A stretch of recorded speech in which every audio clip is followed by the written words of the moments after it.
can call this a practice. All right. Great, I'm going to fix my hair. This is, no, I feel relaxed now that we started. This is, Yassine and I do many takes, so I feel good. We had a first take. Okay. Tell you what, the illegal fishing, gosh, I wasn't anticipating that. But you see, I did not know we were going to talk about fishing.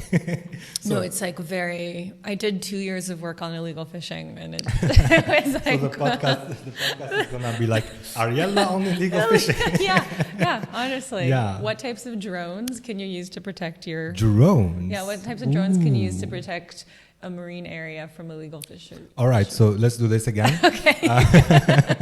Yeah, welcome Ariella. Very happy to have you here. Thank you. And we were talking last time about how 20s are overrated.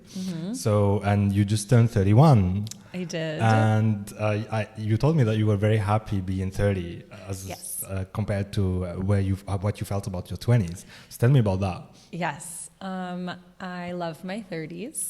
I feel much more relaxed in my 30s. Okay. In my 20s, I felt a lot of pressure to have accomplishments, to be some kind of child genius. I mean, I think in the US, we have a cult around young success. I don't know if it's the same here, but... I personally feel it. I don't know if all Algerian youth do feel it, but I personally do feel it. Like, I get subliminal messages like, hey, you're 21, 29, and you're here. Yeah, so I do understand what you're talking about perfectly. Yeah. So I guess it's a millennial thing? I don't know. I don't know. I think a part of it, because I'm not sure if it's the same for the younger generation, at least... Now that I'm on TikTok with the youth, it seems there is a lot of cynicism that we didn't have. I was not cynical about my future. I was stressed. I felt like I have to achieve this. It's very possible to achieve this. What this is was not clear. Yeah. But I didn't doubt the structure. Like, it's possible, and it's just a matter of my effort, and I'm going to get there. So you're saying that Generation Z are like, hey, we're not going to make it. We know we're not going to make it because of the system. Oh, okay. I mean, there's really a sense of cynicism. You're setting me up to fail. Yeah. The world is on fire. What even is accomplishment? What is this structure why do you want me to work 40, 50, 60 hours a week? I mean, we didn't question this. I was doing unpaid internships for years. Yeah. This was considered very normal for us. Yeah, and I worked a lot of jobs that are very, very underpaid, which my younger brothers don't. Yep. Yeah, exactly. That's a good point of view that I didn't really have. Yeah, and now you are 31. How do you feel about your 30s? I love my 30s. Okay. I feel like I'm I try to soothe people like yourself who are coming into their 30s. Yeah, like, I'm 21. Don't panic. It's 29. great up here. The air is nice. Okay. I mean, for me, I had a real focus on turning 30. And once I turned 30 and that focus went away, I felt like, okay, I can just live, I missed the 30 under 30 lists. Okay. I was not a young genius. I'm not a billionaire. Yeah. All right, malish. I guess I'll go to Algeria and start a school.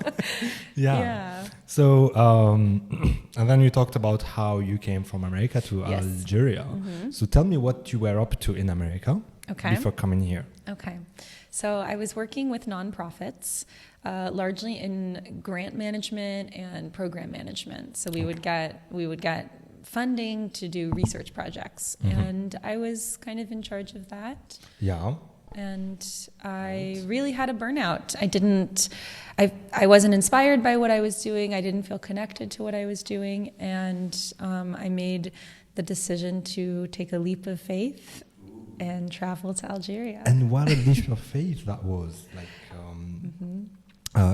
so usually people go from third world countries to first world countries, I guess. Yeah, and they take lots of risks doing that. Yeah. But you did the exact opposite. Like, I can imagine like lots of people swimming this way. Yeah. And you swimming the other way. I mean, yeah, definitely. I've had a lot of questions. It's funny.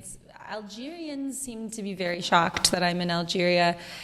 Americans, I think, are less shocked, but a little maybe condescending, like, oh, okay. What are you? Interesting. Well, that sounds okay, yeah. And then they sort of lose attention or lose interest, but that's fine. wanted to be on the typical path. So yeah, all right. Before we get into Algeria, okay, I want to get into fishing. I know. How do we bring it back to fishing? I'm sorry, this is interesting to me. Okay. So you were doing like consulting with these big companies or organizations? Yeah, it's a lot of international organizations, and they come to nonprofits to ask for research support. And so I ended up in this very specific niche that was not my passion, but I learned a lot about, which is illegal fishing. Yeah. Because there is a lot of attention right now to small nations that can't protect their fish from big nations who come in and scoop it out. Okay. So I was on a team that was helping write recommendations, not necessarily policy, but like technological recommendations and researching drones that you can use to observe if someone's coming into your waters. I mean, it was very far from anything I knew about or anything I was very interested in knowing about. But that is what I was doing. Yeah, and that wasn't fulfilling for you somehow. It wasn't fulfilling, exactly. I mean, I think when we're young, we're starting our career, we make sacrifices. We say, I'm not going to work on my passion immediately, or I'm not going to be at the company I want to be at first. So I'm going to build my way there, and I'll take this job because it will be good for this job later. And I found that I just ended in a position that I couldn't actually see it connecting to something interesting for me later on. It was a great experience. I do still love project management. I can write a report. I can write a budget. Yeah. But I was not waking up in the morning excited to save the fish. Okay. Really. Are you waking up in the morning excited today? I am. Wait, did you wake up? Did you get up like excited about this podcast? I did. I'm really, honestly, I love being an entrepreneur, and I love living outside of my country. And I'd say I'm equally excited and stressed on most days. Okay. Like the right amount of stress, I guess. Yeah. I mean, I think I feel fully awake. Nothing in Algeria, maybe also Algerians say this, but nothing's all that easy. Your attention is really demanded. I'm in a new field, running, entrepreneurship is new to me. Yeah. And so I can't do anything on autopilot. And I like that.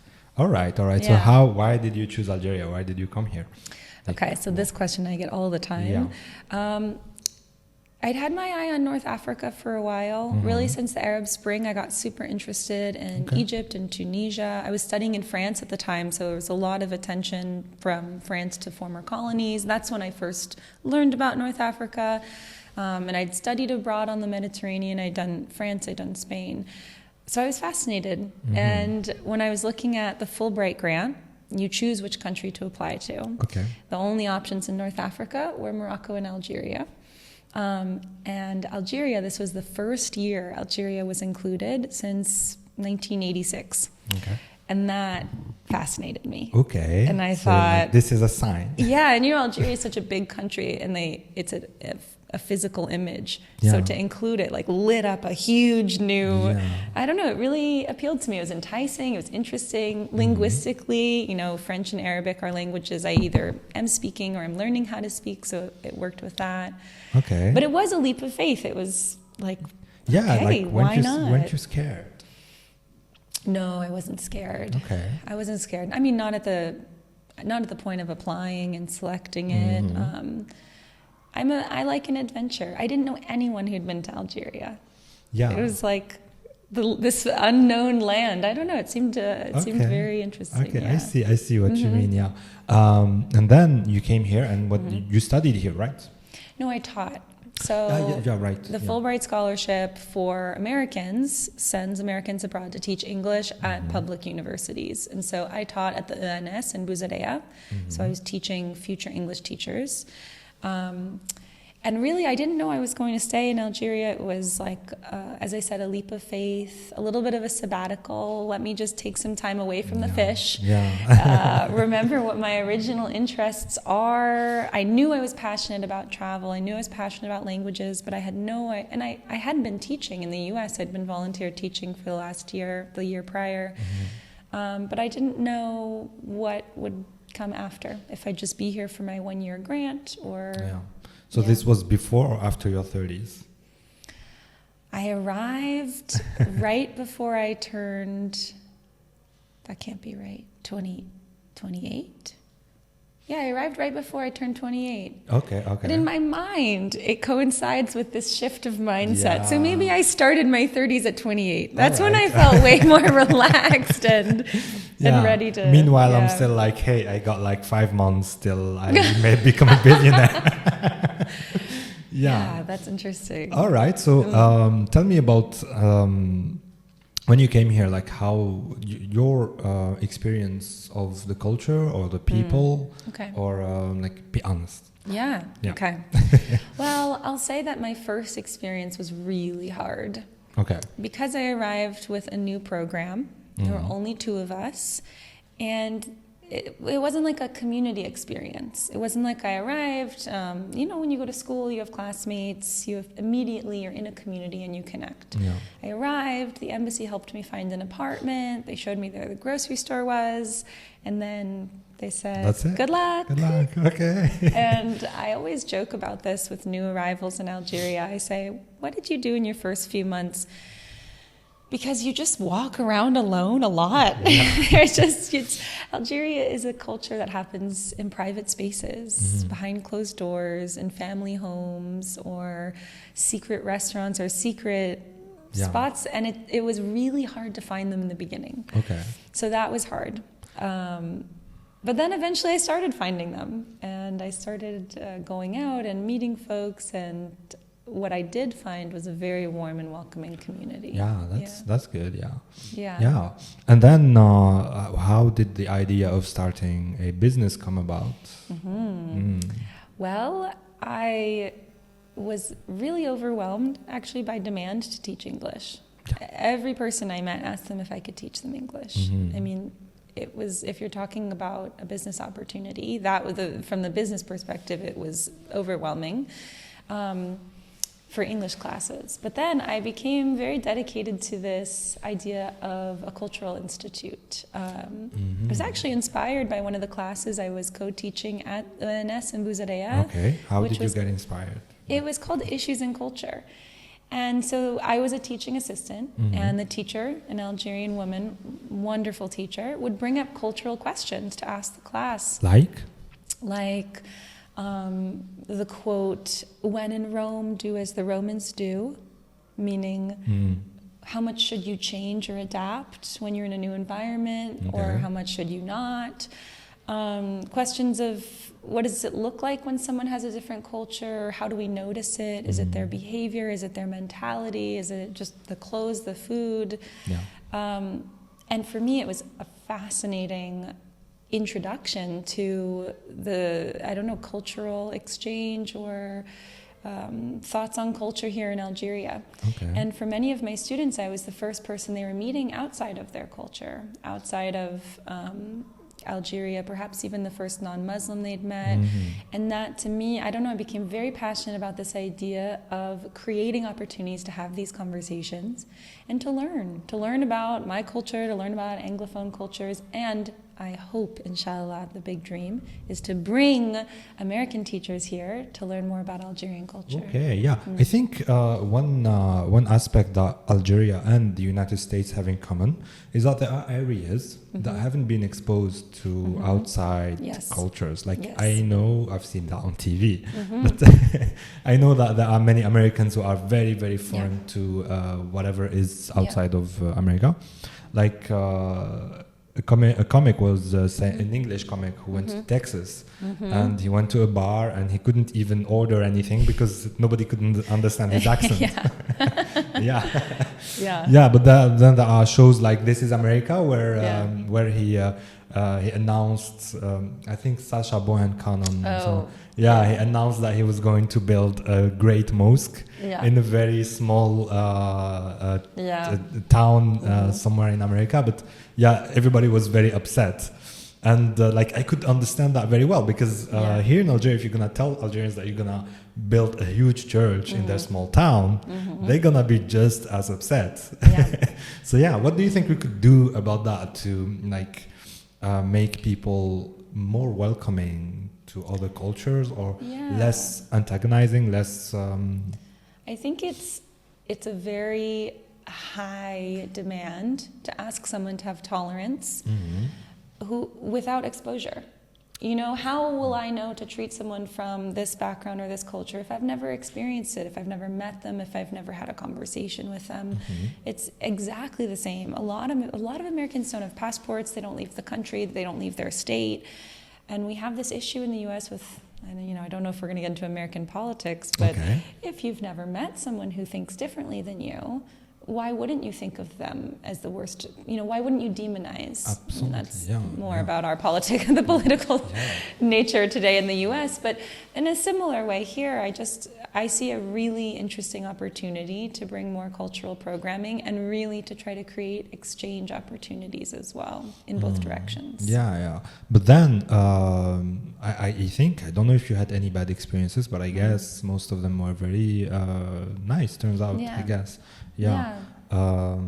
But maybe what about like you have been to less crowded areas in Algeria? Like maybe in Algeria people are more tolerant. But what about like in the Sahara, etc.? Like when you say you're American. Everyone is very welcoming in Algeria. I make this joke, which I don't know if it's inappropriate, but I say in Algeria, they already hate the French, so they can't hate the Americans too.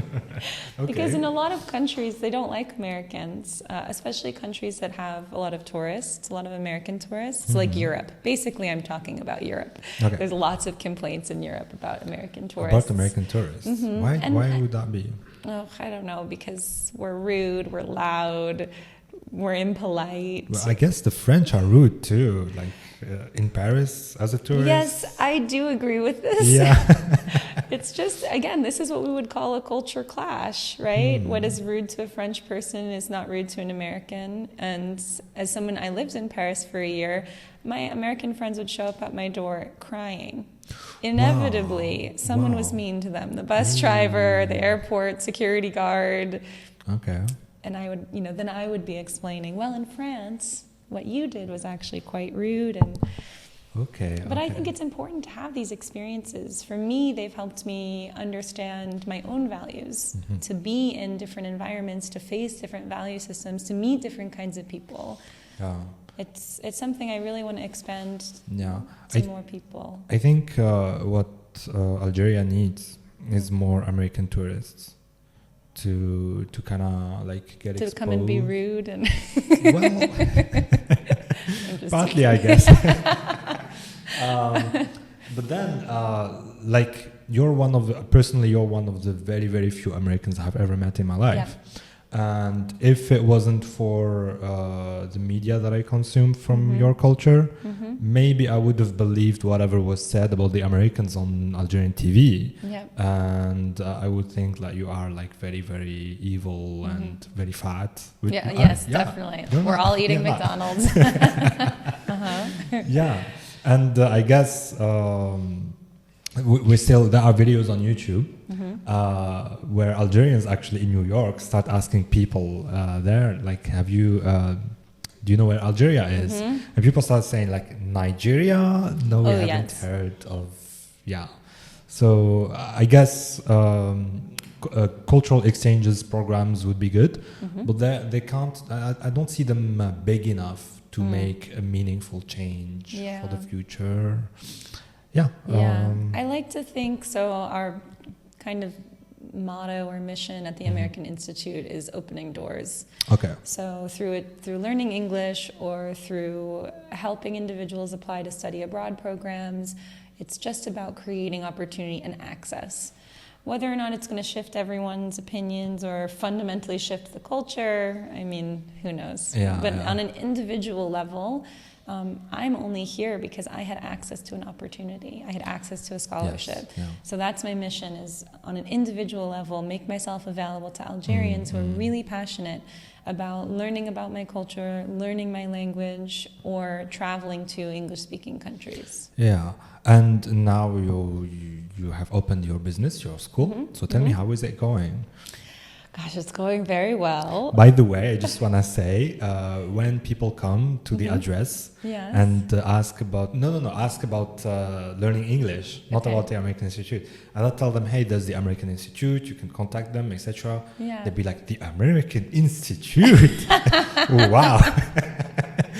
So tell me how is it going? It's going well. It's going well. It's every day. I feel like we are facing a new challenge. I'm on this roller coaster of entrepreneurship, of starting a new business, of just a lot of challenges, but I think they're all good challenges, right? We had so many people calling us to sign up that we had an issue and we had to hire. I mean, this is a great problem to have. When I'm complaining, it's so hard, we have so many people wanting to come, I have to catch myself and say, okay, that's not a problem.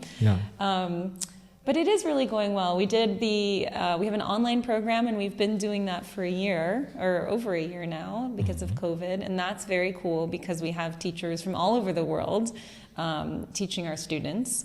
And then we have an in-person program we just opened in July. We're looking for a new location. It's just moving quickly. And you have a great team, I guess. I have a great team. I love my team. Say it very loud. Yeah, they're all Algerians. So I would like you to tell me about your impression of the Algerian youth, people who are in their 20s.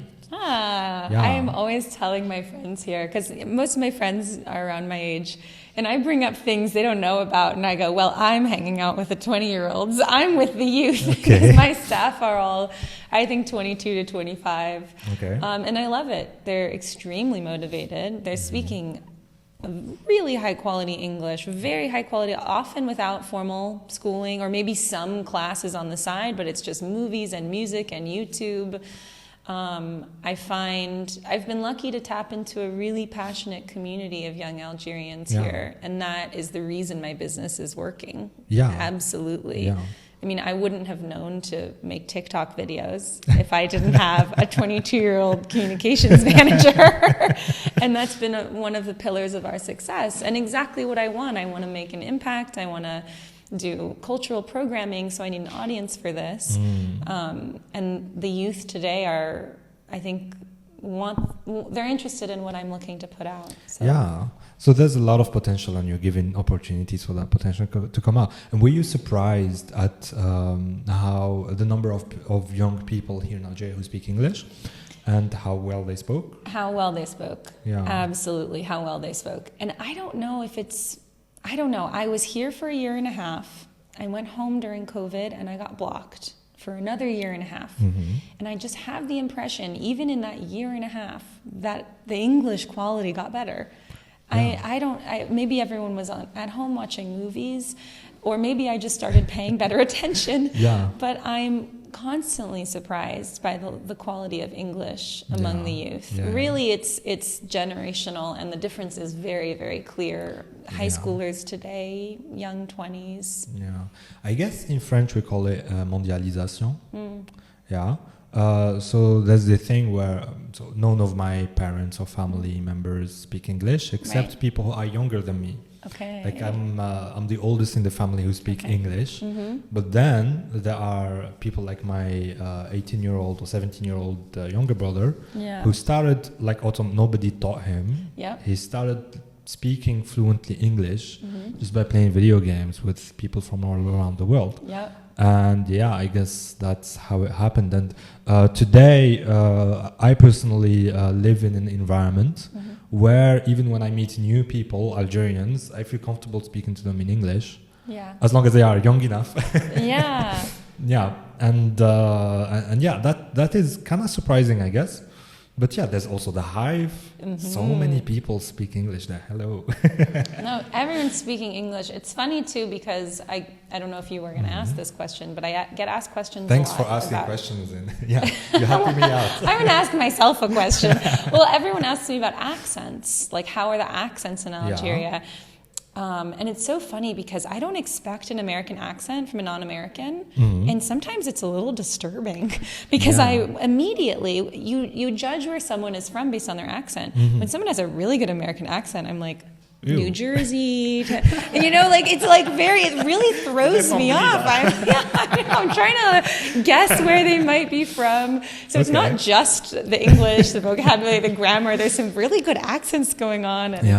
Which again, I don't think you need a nice accent as long as your English is clear, but some people really commit and they trick me. I've always had the French accent, kind of. I don't know, how would judge that? No, the French have a pretty bad accent. You don't sound French. Okay, that's good. No, you have a good accent. Okay, thanks.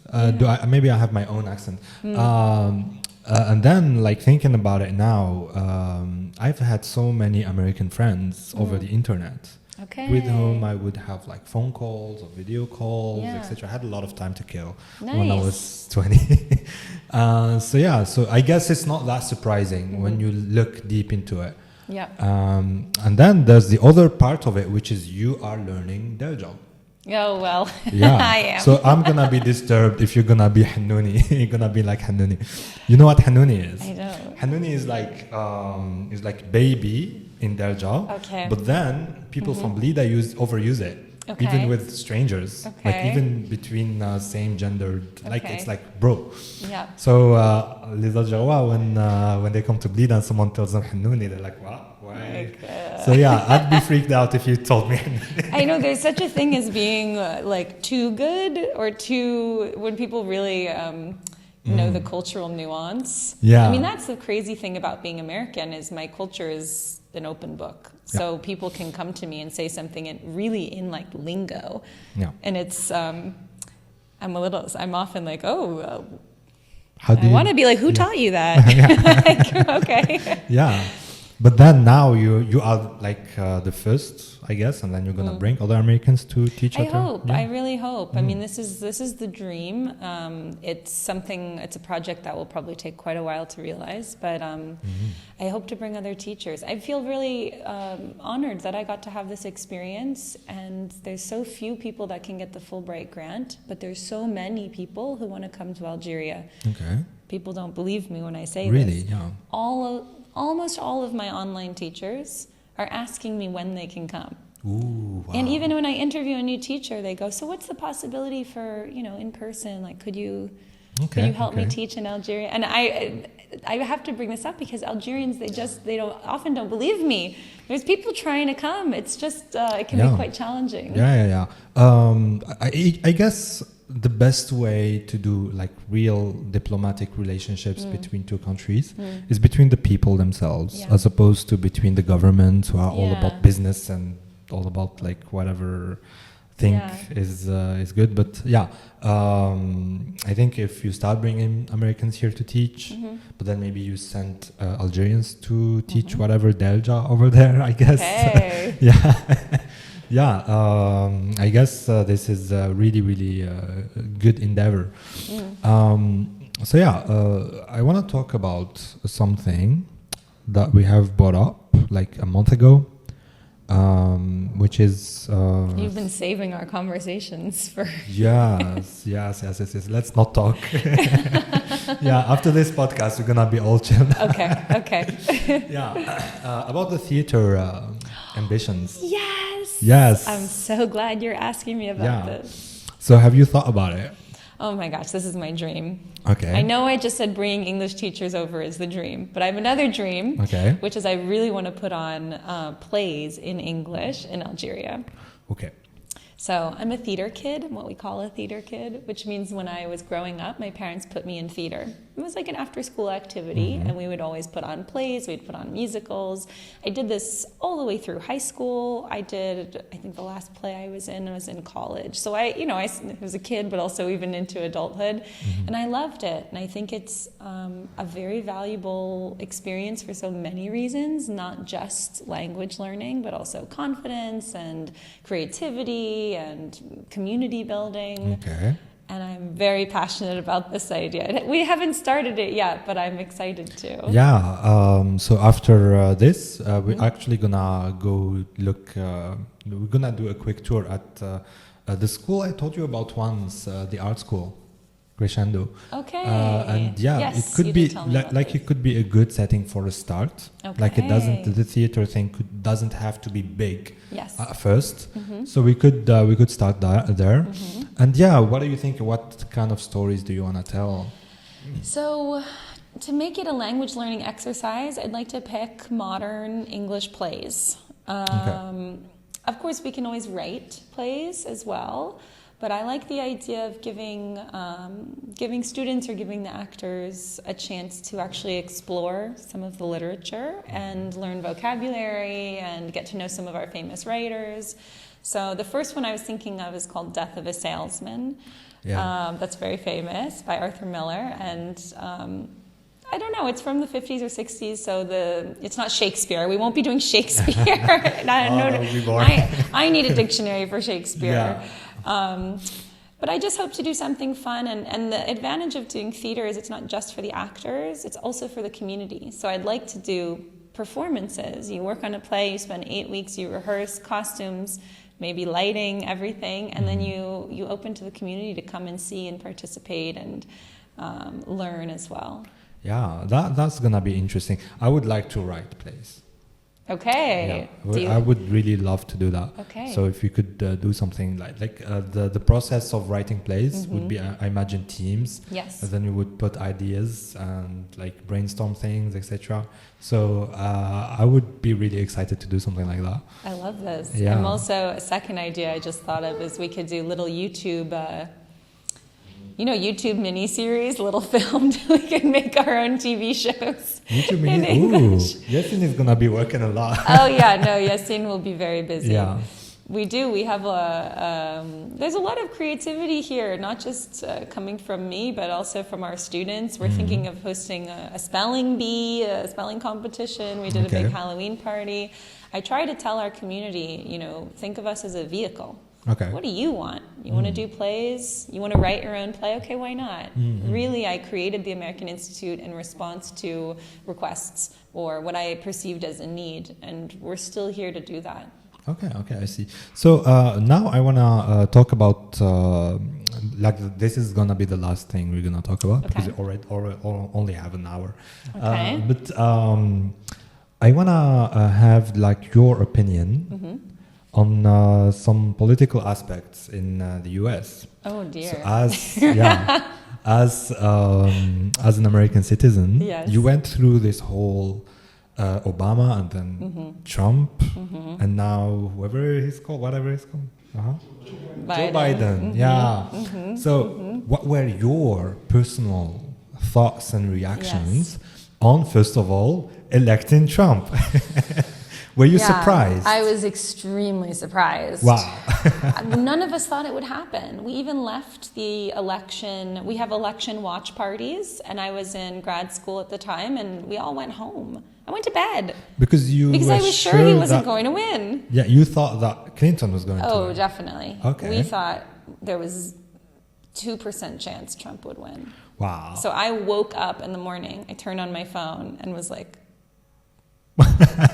you can say it. What?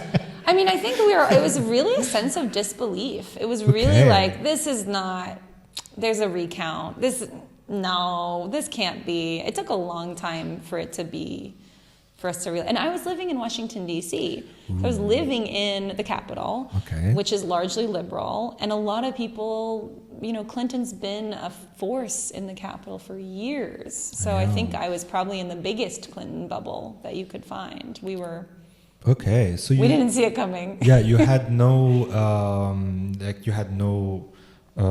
perception of other people who would be voting for Trump. Oh, yeah. Then they turned out to be a lot of people. Yeah, I don't have any Trump relatives. Okay. We talk about this now among the liberal communities, especially around Thanksgiving. I have a Trump uncle or Trump relative. I don't. I come from a really liberal family, so I had zero awareness how much his message was resonating with people. Yeah, but then something that happened in the US, which is people, as you're saying now, that there were Trump relatives and non-Trump people. How did you really? Did this affect any relationships there? did... For me personally, or did I witness? I guess you already had 100% liberal yes, environment. My family is between the more liberal and the less liberal are the debates and the conversations. Okay. But I think, and I've heard stories, that I think it really did tear some families apart. Ooh, it really did. I mean, politics in the US is just extremely volatile right now. It seemed like who you vote for says everything about you. You know, and the conversation often stops there. I know enough. I know what kind of person you are, and I don't want to be in the room with you. It's very intense. I'm happy to be abroad at this time. Okay. Yeah, I see. But then my personal opinion on it as an outsider, it was very amazing to me that like of all of you amazing people, it came down to like, I don't want to offend anyone, but like a war criminal kind of Hillary Clinton, and then someone who was like not outspoken about it, but probably very racist or I don't know, shady businessman. Like maybe you could have chosen way better people. So I think it's unfortunate that I think a lot of Americans would agree that, I don't know, it's like, are these the candidates we really wanted? And we have such a strange political system. So we have the delegations and the delegates who elect the candidates. It's not a direct democracy process, even from within the parties. And then we get to the electoral vote system. So it's...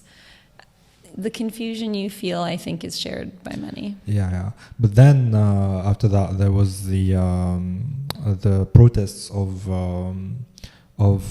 Black Lives Matter, and like things went a bit south in terms of violence and in terms of who were with Trump and against Trump and whatnot.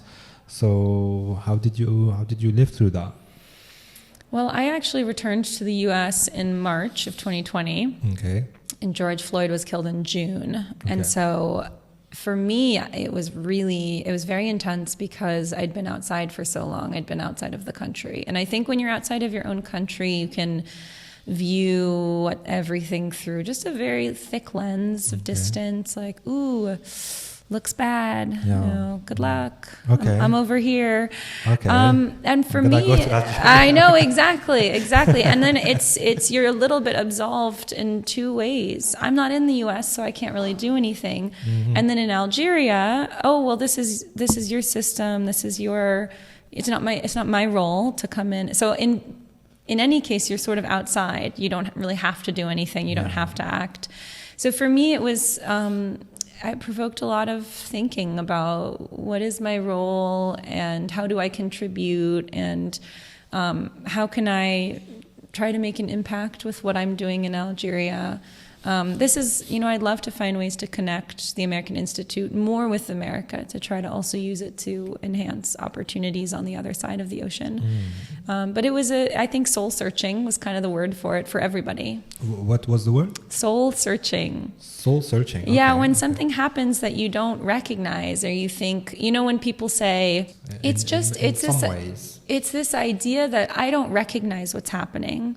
I don't recognize this as something that I belong to. I could never have imagined this, but it did happen. And so it puts you in a position of really deep reflection. Yeah. And also it's the first time in history that these crimes are happening while people are filming.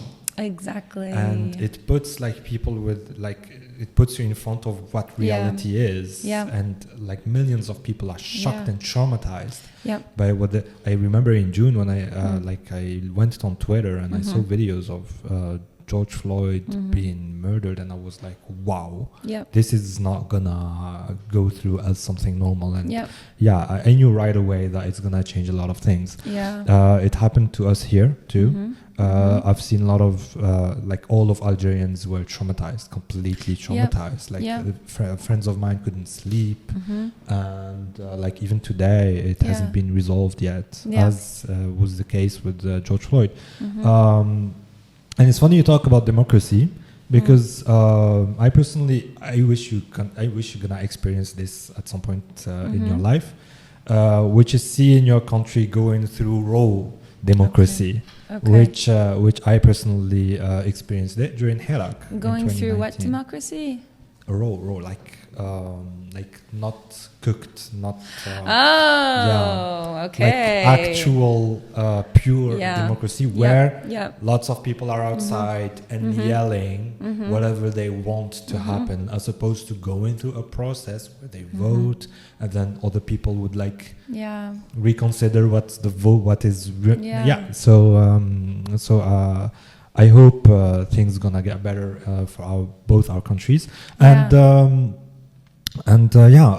guess it was an interesting conversation. Very. Thank you for having me. You're welcome. I hope I answered some of your questions. Yeah. Some of the questions I get a lot from people. And others? I hope.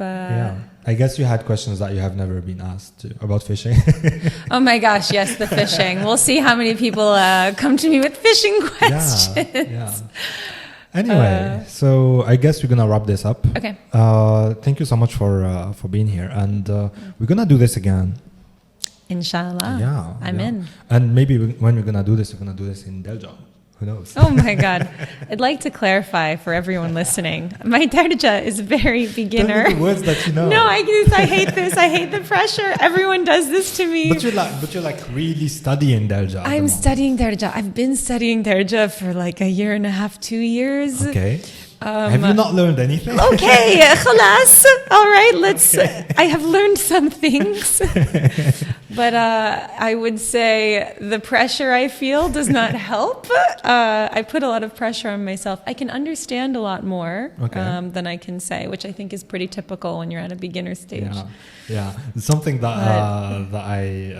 Rafiq told me, which made me crack up. Like I laughed so much about it. He said when Ariella comes to the address, like he prepares himself to speak in English, and then like he'd be like, "Hello, Ariella, how are you?" And then you'd be like, "Hey, Rafiq, راي ماشية." راي ماشية. غير الخير. Yes. لاباس خويا. وش بيك? He's like. That's so funny. He's my Darja partner. I test out all my new sentences on him. Yeah. Don't let him teach you a lot of swearing too. Oh my gosh, people have been teaching me some bad words lately. Yeah. That's how we learn a language, I guess. Yeah. That's the first few words that I've learned in English. It's a rite of passage. Yeah. Anyway, thank you so much for being here, and thanks for having me. We're gonna do this again sometime. Sounds good. And see you another time. All right, thanks, Amin.